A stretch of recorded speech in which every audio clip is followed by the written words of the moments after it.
lights on fire. This is awesome. Can I have your attention, please? Pull out the rectotron. Pull out the rectotron. Amazing Technicolor Shit Show.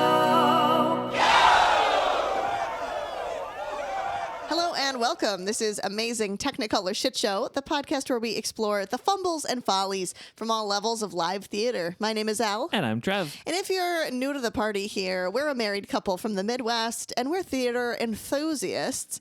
And we like to do this podcast for you about theater history, theater mishaps, listener stories, and we like to play some theater games as well. That's our story. If you're coming late to the party, welcome. In case you tripped when you were walking down the street and some earbuds fell into your ears and you accidentally searched for Amazing Technicolor Shit Show on your favorite podcast app of choice. That's what you're listening to. That's us. So tonight's a particularly interesting evening, I guess, for me personally. I jumped into a show sort of last minute just to be in one dance number. A pinch hitter. And what's particularly fun about this is that it's show week. I've been at one rehearsal so far. It was a few weeks ago to learn the choreography. And now here I am. It's show week and I'm jumping in to everyone else who's like trying to get this, machine up and running. It's a really interesting time to jump into a show. Yeah, we're recording this on a Monday. We have 2 rehearsals before we have an audience on Wednesday, like a test audience for a dress, and then the show opens Thursday. So that is wild. It's a really interesting time to be jumping in. Yeah. That's why if you're watching on the video, I have a full hair and makeup up top and then like farm ready outfit on the bottom. I have like overalls Farm and a t-shirt ready. on. We got Guys and Dolls on the top and Oklahoma on the bottom. Yeah, exactly. That's what's going on here. That's a theater mullet. Yeah. That's exciting though. I think it's really fun to jump into just a little bit of a show. Yeah. I don't think that I've ever been in as little of a show as you will be in this show. Yeah, I'm in about 7 minutes of a show. I'm in literally just the Havana number. And then it's you kind peace out. And then I peace out. And it's kind of fun because I'm like backstage watching everybody's backstage experience. People are like, oh, I didn't realize there was going to be water in the cup today. Or like, oh, I didn't realize that this was going to be happening today. Or that's like, fun.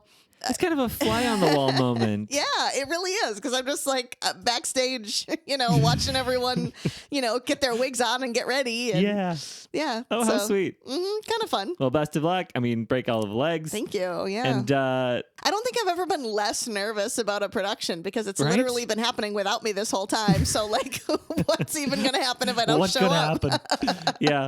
If you forget all of your lines and choreography, it'll just be like as if you weren't even there. Oh, well, honestly, if I mess up my choreography, I'm just going to be like the drunk Havana girl who like doesn't know her choreo. Like, that's going to be my new character choice. Elle will be left shark in this production of Guys and Dolls. Oh my gosh, yes. Places. Thank you, places.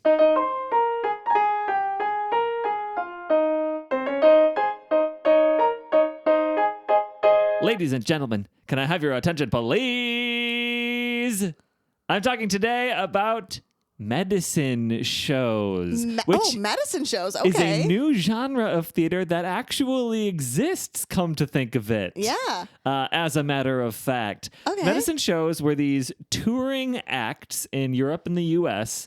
throughout these last few centuries. It's a sort of like a broad swath of time with the goal to dazzle the public into purchasing miracle cure remedies and other products. Balms and salves. Balms, and elixirs. Yes. Okay. So if you are familiar with the musical Sweeney Todd, there is an extended section of the show where Signor Pirelli comes out and is, hawking his miracle elixir, and his assistant Toby sings a whole like song and dance number about it. Yeah. That's real.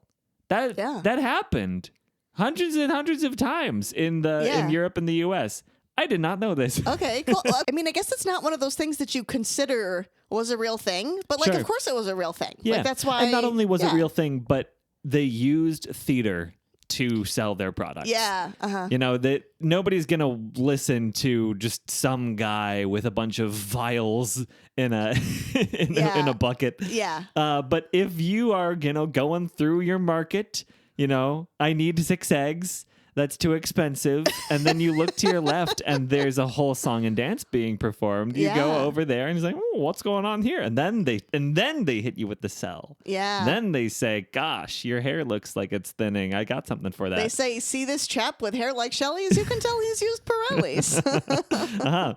So our story begins in the Middle Ages, the early-ish Middle Ages, the late Dark Ages to the early Middle Ages.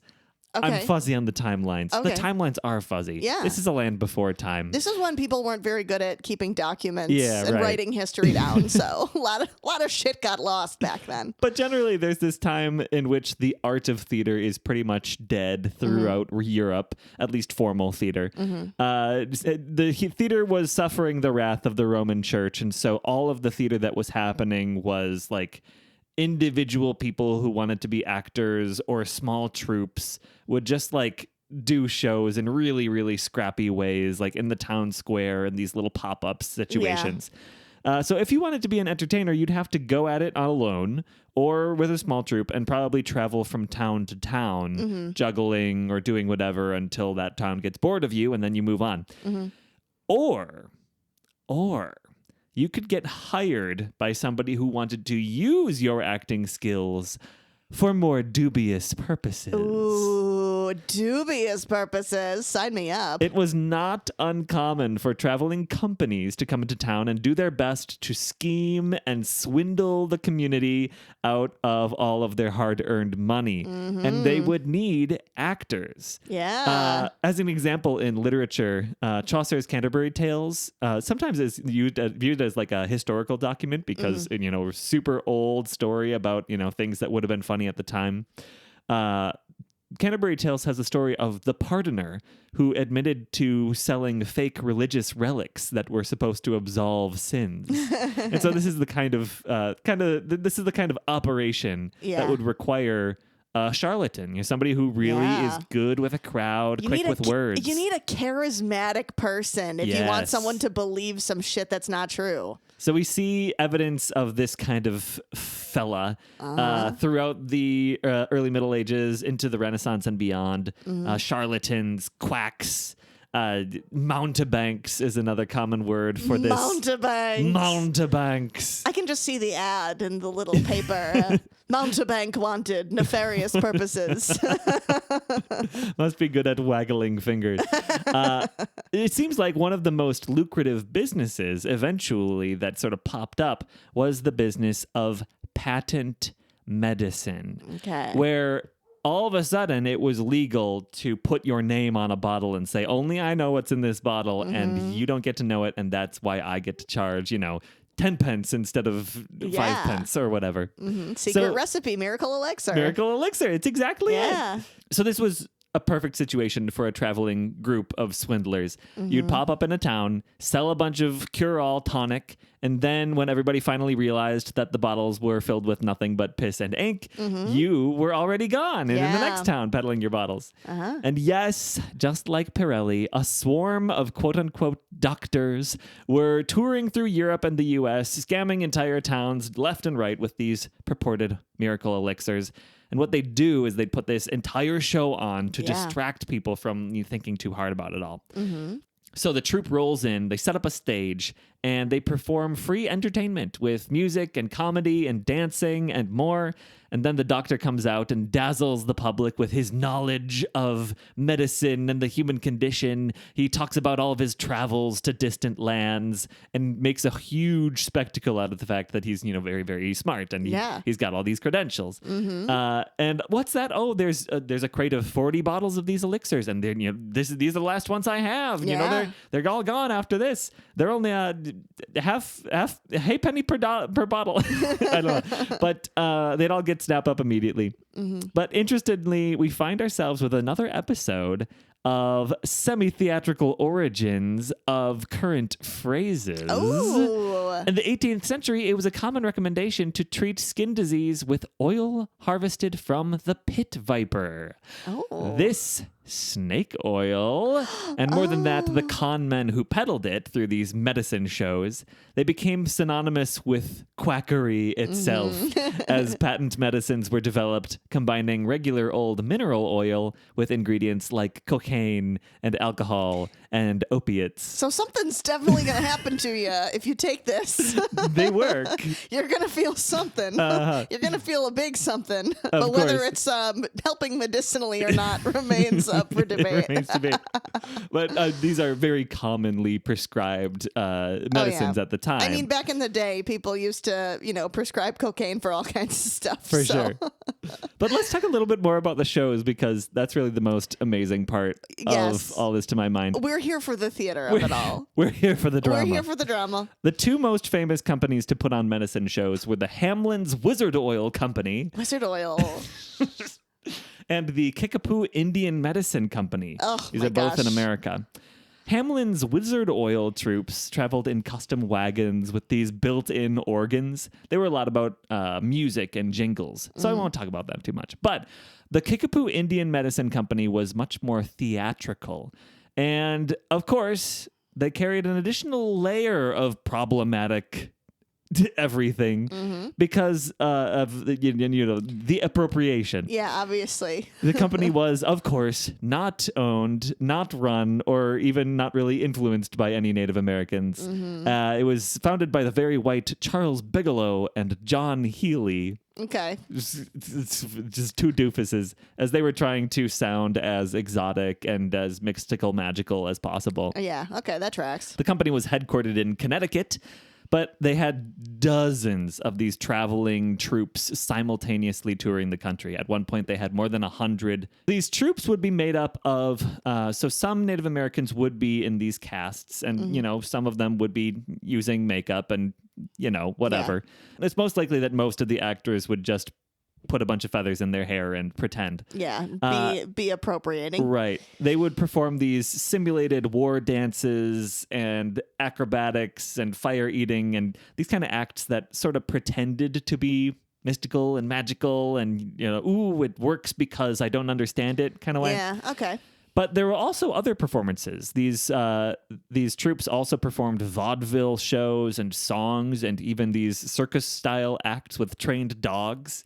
It's basically whatever the cast could do, they would do, because they had, dozens of these troops. And so they just figured out what kind of show that they could put on. With the actors they were given. With the actors they had. They're like, well, we have a soprano and we have a guy who can juggle and we have someone with a trained dog. Let's see, what can we do with that? What kind of show can we write? For sure.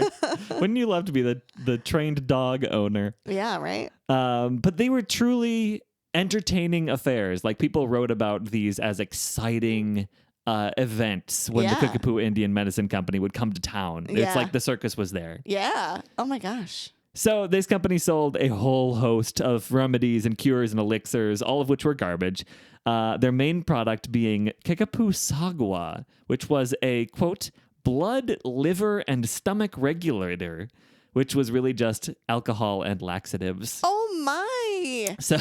Oh, regulator. I don't know about that. So you're not going to be real regular if you take that. Oh my God. Like the worst version of theater that could ever possibly exist.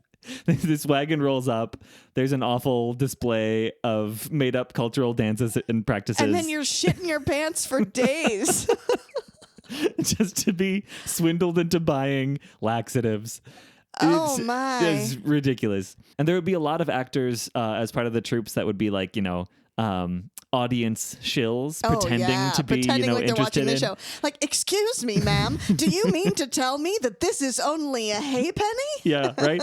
So you could say that this is also the birth of improv, and why crowd improv work, is so but terrible. Fake crowd work. Fake crowd work.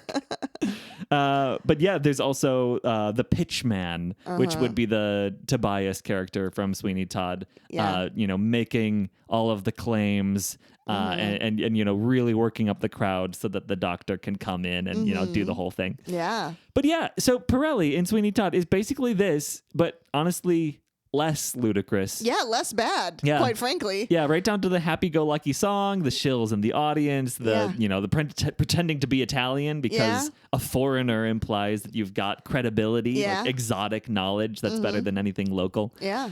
Anyway, it's all terrible, but there's a silver lining to this, which is that medicine shows, being so obviously scummy and terrible in every way, they were kind of an incubation opportunity for performers who were on their way to vaudeville in the early 1900s. Okay. It was like a training ground for actors. If you couldn't make it there, you'd make it anywhere. You certainly wouldn't make it anywhere.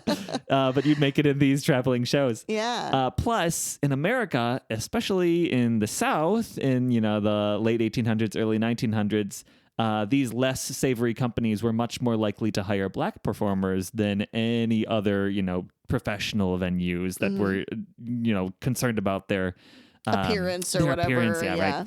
Not to mention all of the Native American actors who did get work with the Kickapoo Company. It was simultaneously exploitative and one of the best paying gigs available for many people. Okay, yeah. Complicated history you have here. This is a very, complicated and dicey history segment. For sure. Wow. So medicine shows did die out eventually with the advent of real vaudeville in the 1900s and movies and TV especially, save for just a few companies that carried the torch throughout the 20th century.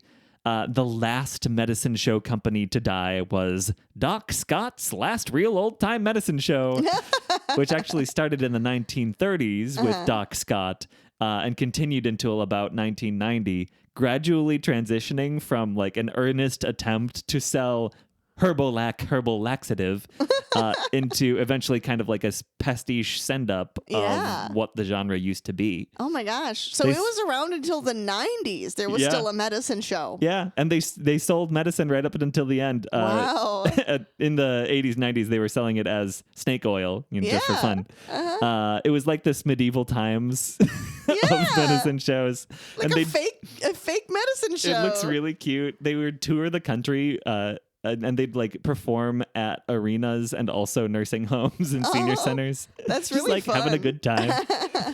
But in 1990, that was over and medicine shows were officially dead. But if you ask cynical Trev, I don't think medicine shows really are dead, because as long as we have terrible pharmaceutical commercials on every streaming service imaginable, we will still be no better than the throng of peasants listening to shows trying to sell us piss and ink. Yes. And what's even better than that is that pharmaceutical commercials are still an important opportunity for actors trying to get work. Yeah, that's true. And every time you hear an FDA required list of terrible side effects telling you that Riflavia can cause genital warts, which may be fatal. Yeah, that's the one that popped up. It's popped up a couple times as we've been watching shows. There's some medication that a side effect is genital infections, which may be fatal. And I'm like, this is a side effect?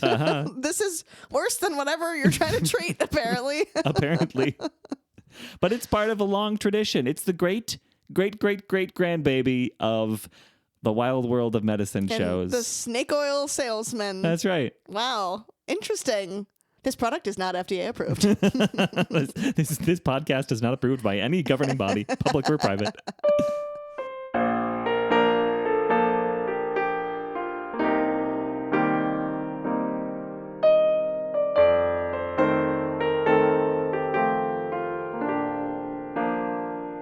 For today's story mishap segment, I got a couple quick stories from various productions of Les Mis. I'm calling this segment Les Mis-haps. Aw. So, in this particular production, after Gavroche's very sad and poignant death scene, there was not supposed to be any further sound effects coming from the soundboard. However, accidentally, the gunshot sound effect got replayed again. It went off very loudly at the wrong time. After Gavroche's death, the young actor playing Gavroche obviously was supposed to be dead, not moving, but he clearly got really startled by this mistimed gunshot sound effect, and he jumped off the ground.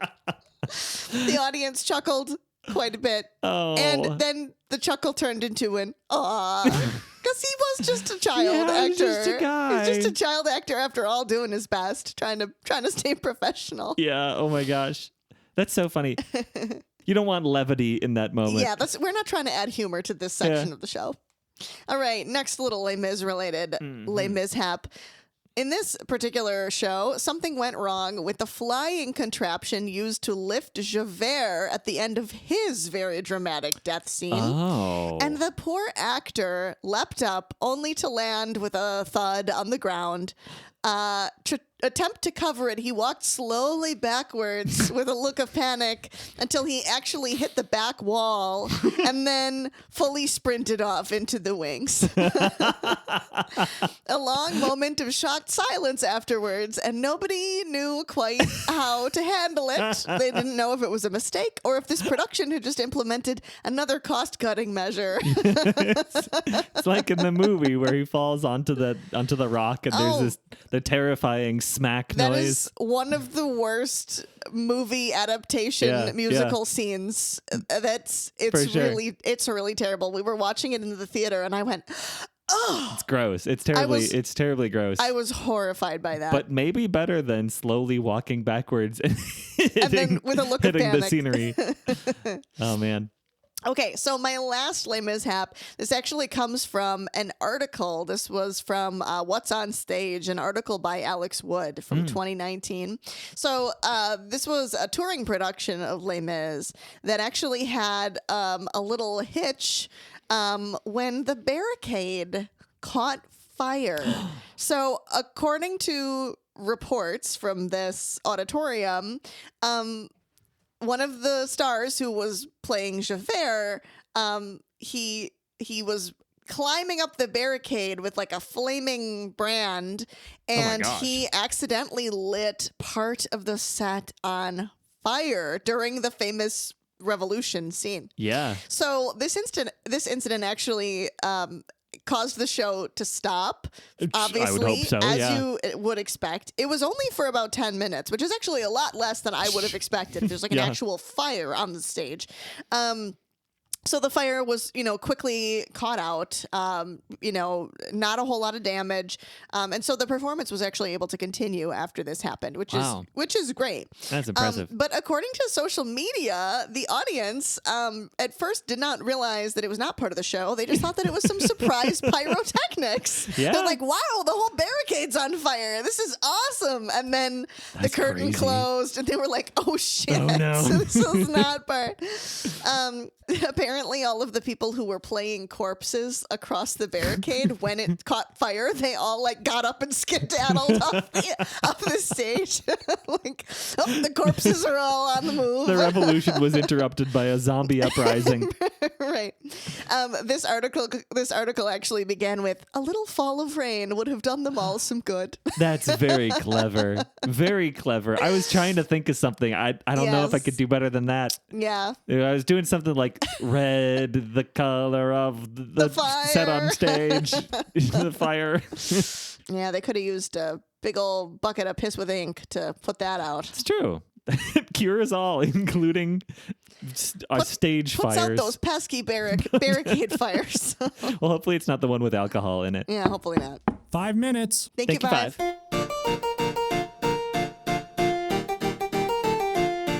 Okay, Elle.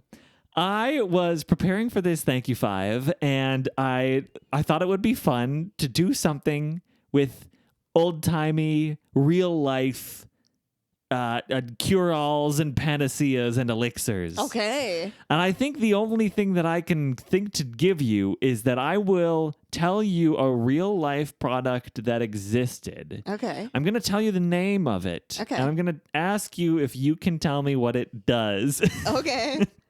And we'll see how close you are. Okay. Like what kind of ailment this would be used to treat? Yes. Okay. Yeah. So first of all, we've got good old Clark Stanley's snake oil liniment.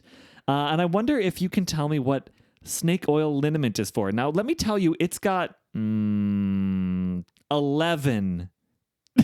conditions that it is purported to treat. It treats 11. You want me to name 11 conditions that I think this liniment is going to treat? I think so, yeah. I think it's going to treat rash, Okay. itching, oozing, sore muscles.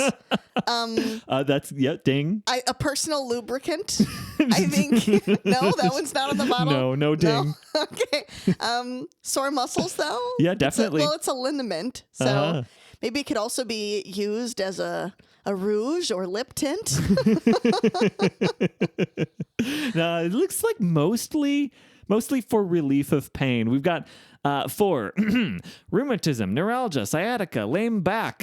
Oh, That's what I gave you for muscle pain. Okay. Lame back. oh my. Okay, it was a different time. Lumbago, contracted cords. I'm sorry, I don't know what lumbago is. This is new. Okay. Toothache, sprains, swellings, frostbites, chilblains, Frostbite. chilblains, bruises, sore throat, bites of animals, insects, and reptiles. Oh my. Okay. Good for man and beast. Wow. Okay, man and beast. You can put it on your dog for dog bites. Apparently, yeah. Okay. I really need to think more out of the box for this one. All Yeah. right. This one's an easy one. Absinthe. Oh, this is to help you with your creativity. Yes. Do you know this? It's got to be because Yeah. absinthe is going to make you hallucinate. Yeah. So if you're like, you got writer's block, absinthe. Oh my gosh, that's exactly right. Yeah. Absinthe, an elixir of intellect and vision. Yeah. The artist's choice. Yeah, exactly. Oh yeah, okay. Yeah. That one I got. Well done. Well done. I think I was born in the wrong time, and I think I would have really thrived in like 1915 in Paris. And I would have been like listening to some Debussy, and I would have been like drinking all kinds of absinthe. Yeah. That's the life that I would have if I could go back in time to another time and place. Oh my gosh. I mean, what's stopping us? Time. It's It's a 2026. We can go to Paris and have absinthe. Yeah, but I can't go to Paris in 1915. That's true. Unfortunately, I don't think you would really want to. Not for an extended period of time. Just I want to go just for a day. I want to go for like 2 weeks. Just for a hot party. Yeah, I want to go for 2 weeks. I want to get just ripped off my mind on absinthe, and then I'm going to come back to reality where existing is a lot easier and more pleasant of an experience for me. Right. You'll meet the heffalumps and woozles and live to tell the tale. Yeah. All right. What's my next one? Pure Norwegian cod liver oil. Okay. Fish oil is used for lots of things. True. Are we leaning towards the cosmetic or are we leaning towards medicinal? We here? are eating this. You're eating it. Well, if you're eating fish oil, it's going to be for silky hair and complexion. Growing out your nails. What I have here is for consumption. Oh, okay. And all pulmonary affections. Also, emaciation, which could be, beauty related. Okay. And debility arising from disease. Wow. Okay. I like how you can tell that, half of these words are in all caps. Debility arising from disease. Yeah. That's what we got going on here. Wow. Here's a new one for you. This is a device called the rectorotor. Is it what I think it is? What might you assume that this might be? This isn't a butt plug, is it? It is shaped similarly to a butt plug. This is anus related. This is anus related. This does not appear to be for pleasure. Is this an enema situation? This is for the quick relief of piles, constipation, and prostate trouble. It's an enema situation. Okay, wow. It looks terrifying. Oh, man. And yes, it is designed to be inserted and rotated to help clear you out. Oh, my. Amazingly quick results without the use of medicine. I think I would prefer the alcohol and laxatives situation over this. I'd say so. Oh, my. Okay. Whew. I can't imagine the demonstration show that they must have had in their traveling circus. It's true. That one's after dark. Ladies and gentlemen, Pull a rectorotor, please. I couldn't think of what it was called, and I was like, pull out the rectotron. Pull out the rectotron. Prepare your butts for the rectotron. Oh my God. Dr. Batty's asthma cigarettes. Asthma cigarettes. Oh, these are definitely cigarettes that help your lungs. They are. Right? They are for the temporary relief of paroxysms of asthma. Yeah, like, oh, you got some lung trouble? Smoke a cigarette about it. God, those were different times. Yeah. Asthma, hay fever, foul breath, all diseases of the throat, head colds, canker sours, and bronchial irritations. Not recommended for children under 6.